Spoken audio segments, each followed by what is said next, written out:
ನಮಸ್ಕಾರ ಸ್ನೇಹಿತರೆ, ಕರ್ನಾಟಕ ಮ್ಯಾಟರ್ಸ್ಗೆ ಮತ್ತೊಮ್ಮೆ ಸ್ವಾಗತ.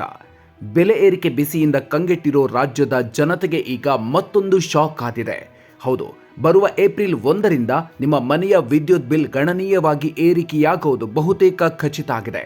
ಪ್ರತಿ ಯೂನಿಟ್ ದರ ಎಷ್ಟು ಏರಿಕೆ ಆಗಲಿದೆ? ಸಾವಿರಾರು ಕೋಟಿ ನಷ್ಟದಲ್ಲಿರೋ ಬೆಸ್ಕಾಂ ಸೇರಿದಂತೆ ಎಸ್ಕಾಂಗಳ ಅಸಲಿ ಕಥೆ ಏನು? ರೈತರಿಗೆ ಉಚಿತ ವಿದ್ಯುತ್ ಕೊಡ್ತಿರೋದ್ರಿಂದ ಸಾಮಾನ್ಯ ಜನರಿಗೆ ಹಾಗೂ ವ್ಯಾಪಾರಿಗಳಿಗೆ ಹೊರೆ ಆಗ್ತಿದೆಯಾ? ಇಂದಿನ ವಿಡಿಯೋದಲ್ಲಿ ಇದರ ಕಂಪ್ಲೀಟ್ ಡೀಟೇಲ್ಸ್ ನೋಡೋಣ. ವಿಡಿಯೋ ಶುರು ಮಾಡೋದಕ್ಕೂ ಮೊದಲು ನೀವಿನ್ನೂ ನಮ್ಮ ಚಾನಲ್ಗೆ ಸಬ್ಸ್ಕ್ರೈಬ್ ಆಗಿಲ್ಲ ಅಂದರೆ ಈಗಲೇ ಸಬ್ಸ್ಕ್ರೈಬ್ ಆಗಿ ಬೆಲ್ ಐಕಾನ್ ಪ್ರೆಸ್ ಮಾಡಿ. ಸ್ನೇಹಿತರೆ, ಕರ್ನಾಟಕ ವಿದ್ಯುತ್ ನಿಯಂತ್ರಣ ಆಯೋಗ ಅಂದರೆ KERC ದರ ಏರಿಕೆಗೆ ಭರ್ಜರಿ ಸಿದ್ಧತೆ ನಡೆಸಿದೆ. ಮೂಲಗಳ ಪ್ರಕಾರ ಗೃಹ ಬಳಕೆ ಅಂದರೆ ನಿಮ್ಮ ಮನೆಗಳಿಗೆ ಬಳಸುವ ವಿದ್ಯುತ್ ದರ ಪ್ರತಿ ಯೂನಿಟ್ಗೆ ಬರೋಬ್ಬರಿ 50 ಪೈಸೆ ಹೆಚ್ಚಳ ಆಗೋ ಸಾಧ್ಯತೆಯಿದೆ. ಇದರ ಲೆಕ್ಕಾಚಾರ ಹೇಗಿದೆ ಅಂದರೆ, ರಾಜ್ಯದ 5 ವಿದ್ಯುತ್ ಸರಬರಾಜು ಕಂಪನಿಗಳು 2025-26ನೇ ಸಾಲಿಗೆ ಯೂನಿಟ್ಗೆ 68 ಪೈಸೆ ಹೆಚ್ಚಳ ಮಾಡುವಂತೆ ಆಯೋಗವನ್ನು ಕೇಳಿಕೊಂಡಿವೆ. ಆದರೆ ಆಯೋಗ ಕೇವಲ 14ರಿಂದ 18 ಪೈಸೆ ಹೆಚ್ಚಳ ಮಾಡುವ ಉದ್ದೇಶ ಹೊಂದಿದೆ. ಆದರೆ ಕಳೆದ ವರ್ಷವೇ ನಿರ್ಧಾರವಾಗಿರುವ ಬಹುವಾರ್ಷಿಕ ದರ ಪದ್ಧತಿಯ ಅನ್ವಯ ಏಪ್ರಿಲ್ 1ರಿಂದ ಯೂನಿಟ್ಗೆ 35 ಪೈಸೆ ಹೆಚ್ಚಳ ಆಗಲೇಬೇಕಿದೆ.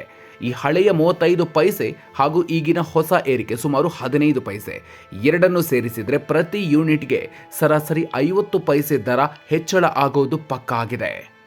ಇನ್ನು ಮನೆಗಳ ಕಥೆ ಹೀಗಾದರೆ, ಕೈಗಾರಿಕೆ ಮತ್ತು ವಾಣಿಜ್ಯ ಬಳಕೆಯ ವಿದ್ಯುತ್ ದರ ಯೂನಿಟ್ಗೆ ಬರೋಬ್ಬರಿ 99 ಪೈಸೆ ಅಂದರೆ ಸುಮಾರು ₹1 ಹೆಚ್ಚಳ ಆಗೋ ಸಾಧ್ಯತೆಯಿದೆ. ಇದು ವ್ಯಾಪಾರಸ್ಥರಿಗೆ ಅಕ್ಷರಶಃ ನುಂಗಲಾರದ ತುತ್ತಾಗಲಿದೆ. ದಿಢೀರಾಗಿ ಯಾಕಿಷ್ಟು ದರ ಏರಿಕೆ ಅಂತೀರಾ? ರಾಜ್ಯದ 5 ವಿದ್ಯುತ್ ಸರಬರಾಜು ಕಂಪನಿಗಳು ಅಂದರೆ ಎಸ್ಕಾಂಗಳು ಈಗ ತೀವ್ರ ಆರ್ಥಿಕ ಸಂಕಷ್ಟದಲ್ಲಿವೆ. 2024-25ನೇ ಸಾಲಿನಲ್ಲಿ ಈ 5 ಕಂಪನಿಗಳಿಗೆ ಒಟ್ಟಾಗಿ ಸುಮಾರು 4,900 ಕೋಟಿ ರೂಪಾಯಿಗಳಷ್ಟು ಭಾರಿ ಆದಾಯ ಖೋತಾಗಿದೆ. ಇದರಲ್ಲಿ ನಮ್ಮ ಬೆಂಗಳೂರಿನ ಬೆಸ್ಕಾಂ ಪಾಲು ಅತಿ ದೊಡ್ಡದು. ಬೆಸ್ಕಾಂಗೆ ಬರೋಬ್ಬರಿ 2,802 ಕೋಟಿ ರೂಪಾಯಿ ನಷ್ಟ ಉಂಟಾಗಿದೆ. ಉಳಿದೆಲ್ಲ ಎಸ್ಕಾಂಗಳು ಒಟ್ಟಾಗಿ 2,000 ಕೋಟಿ ರೂಪಾಯಿಗೂ ಅಧಿಕ ನಷ್ಟಕ್ಕೆ ಗುರಿಯಾಗಿದೆ. ಹೀಗಾಗಿ ದರ ಪರಿಷ್ಕರಣೆ ಮಾಡದಿದ್ರೆ ಕಂಪನಿಗಳನ್ನ ನಡೆಸೋದೇ ಕಷ್ಟ ಅಂತ ಅಧಿಕಾರಿಗಳು ಆಯೋಗದ ಮೊರೆ ಹೋಗಿದ್ದಾರೆ. ಈ ನಷ್ಟದ ವರದಿ ಸಲ್ಲಿಕೆಯಾದ ಬೆನ್ನಲ್ಲೇ KERC ಸಾರ್ವಜನಿಕರ ಅಹವಾಲು ಮತ್ತು ಆಕ್ಷೇಪಣೆಗಳನ್ನು ಆಲಿಸಲು ಮುಂದಾಗಿದೆ. ಫೆಬ್ರವರಿ 16ರಿಂದ ಫೆಬ್ರವರಿ 27ರವರೆಗೆ ರಾಜ್ಯದ ನಾನಾ ಭಾಗಗಳಲ್ಲಿ ಸಾರ್ವಜನಿಕ ವಿಚಾರಣಾ ಸಭೆಗಳು ನಡೆಯುತ್ತಿವೆ.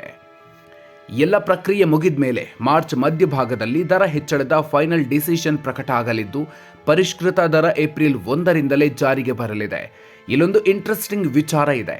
ರಾಜ್ಯದಲ್ಲಿ ಕೃಷಿ ಪಂಪ್ಸೆಟ್ಗಳಿಗೆ ಉಚಿತ ವಿದ್ಯುತ್ ನೀಡಲಾಗ್ತಾ ಇದೆ. ಆದರೆ ಆ ಕರೆಂಟ್ ಬಿಲ್ ಅನ್ನ ಸಹಾಯಧನದ ರೂಪದಲ್ಲಿ ರಾಜ್ಯ ಸರ್ಕಾರ ಎಸ್ಕಾಂಗಳಿಗೆ ಕಟ್ಟಬೇಕು.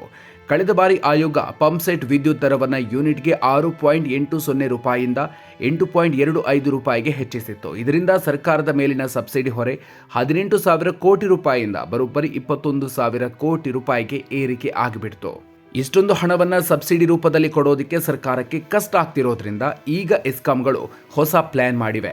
ಸರ್ಕಾರದ ಸೂಚನೆಯಂತೆ ಕೃಷಿ ಪಂಪ್ಸೆಟ್ಗಳಿಗೆ ನಿಗದಿ ಮಾಡಿರುವ ದರವನ್ನು ಕಾಗದದ ಮೇಲೆ ಕಡಿತ ತೋರಿಸಿ ಆ ಹೊರೆಯನ್ನ ಬೇರೆಯವರ ಮೇಲೆ ಹಾಕಲು ಪ್ರತ್ಯೇಕ ಅರ್ಜಿಯನ್ನು ಸಲ್ಲಿಸಿದೆ. ಈ ಬಗ್ಗೆ ಇದೇ ತಿಂಗಳ 25ರಂದು ವಿಚಾರಣೆ ನಡೆಯಲಿದೆ. ಒಟ್ಟಿನಲ್ಲಿ ಏಪ್ರಿಲ್ 1ರಿಂದ ಕರೆಂಟ್ ಬಿಲ್ ಏರಿಕೆಯಾಗಲಿದ್ದು ಜನರ ಜೇಬಿಗೆ ಕತ್ತರಿ ಬೀಳೋದಂತೂ ಗ್ಯಾರಂಟಿ. ಗೃಹಜ್ಯೋತಿ ಯೋಜನೆ ಇರೋದ್ರಿಂದ 200 ಯೂನಿಟ್ ಒಳಗೆ ಬಳಸೋರಿಗೆ ದೊಡ್ಡ ಎಫೆಕ್ಟ್ ಆಗದೇ ಇದ್ರೂ ಮಿತಿಗಿಂತ ಹೆಚ್ಚು ಕರೆಂಟ್ ಬಳಸುವವರಿಗೆ, ಬಾಡಿಗೆದಾರರಿಗೆ ಮತ್ತು ಮುಖ್ಯವಾಗಿ ವ್ಯಾಪಾರಸ್ಥರಿಗೆ ಇದು ದೊಡ್ಡ ಹೊಡೆತ ನೀಡಲಿದೆ. ಸ್ನೇಹಿತರೆ, ಪದೇ ಪದೇ ಆಗ್ತಾ ಇರೋ ಈ ವಿದ್ಯುತ್ ದರ ಏರಿಕೆ ಬಗ್ಗೆ ನಿಮ್ಮ ಅನಿಸಿಕೆ ಏನು? ಎಸ್ಕಾಂಗಳ ಈ ಸಾವಿರಾರು ಕೋಟಿ ನಷ್ಟಕ್ಕೆ ಅಸಲಿ ಕಾರಣ ಏನು ಅಂತ ನಿಮ್ಗನ್ಸುತ್ತೆ? ನಿಮ್ಮ ಅಭಿಪ್ರಾಯವನ್ನು ಕಾಮೆಂಟ್ ಬಾಕ್ಸ್ನಲ್ಲಿ ತಪ್ಪದೇ ತಿಳಿಸಿ. ಈ ವಿಡಿಯೋ ಇಷ್ಟ ಆಗಿದ್ರೆ ಲೈಕ್ ಮಾಡಿ, ನಿಮ್ಮ ಸ್ನೇಹಿತರ ಜೊತೆಗೆ ಶೇರ್ ಮಾಡಿ. ಮುಂದಿನ ವಿಡಿಯೋದಲ್ಲಿ ಮತ್ತೊಂದು ಇಂಟ್ರೆಸ್ಟಿಂಗ್ ವಿಚಾರದೊಂದಿಗೆ ಮತ್ತೆ ಸಿಗೋಣ. ಅಲ್ಲಿವರೆಗೂ ನಮಸ್ಕಾರ.